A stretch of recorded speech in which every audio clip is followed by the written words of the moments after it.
મેં થોડાક જ ટાઈમ માટે એજ્યુકેશનલ કન્ટેન્ટ બનાવવાનું બંધ શું કરી દીધું? તમે લિટરલી તમારા મેકઅપ સાથે સુવા માંડ્યા. તમને ખબર છે કે મેકઅપ સાથે જ તમે સુઈ જાઓ ને તો જે ઓવરનાઇટ તમારી સ્કિન રિપેર થવી જોઈએ ને એ ના થાય.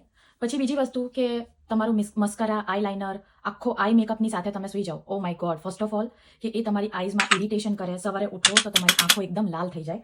પછી આ જે ફાઉન્ડેશન, કન્સીલર એ બધું લગાડીને તમે સુઈ જાઓ ને અને સવારે ઉઠો ને તેનું રિઝલ્ટ કે આ તમારા પોર્સ ક્લોગ થઈ જાય, પિમ્પલ્સ થાય, બ્રેકઆઉટ થાય અને લિટરલી આ જે ટેક્સચર છે ને એ વિઝિબલ થવા માંડે.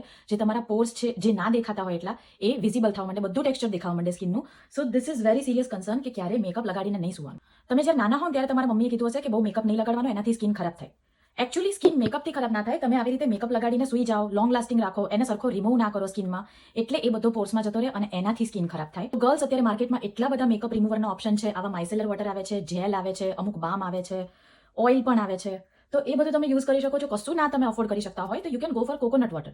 જો તમારે બહુ ઓઇલી સ્કિન ના હોય તો કોકોનટ વોટર એટલું બધું બ્રેકઆઉટ નહીં કરે તમારી સ્કિનને, બટ રિમૂવ યોર મેકઅપ. અને મેક શ્યોર કે તમે જ્યારે મેકઅપ પણ રિમૂવ કરી નાખો ને મેકઅપ રિમૂવરથી, તો તમારે એટલીસ્ટ 2 થી 3 વાર ક્લિન્ઝરથી તમારું ફેસ ક્લીન્સ કરવું. તો આ અત્યારે મારાથી જેટલું પોસિબલ હોય મેં એટલું રિમૂવ કર્યું છે અને એટલીસ્ટ 2 થી 3 વાર હું ક્લિન્ઝરથી ફેસ વોશ કરીશ and I will show you કે એ કેવું લાગે.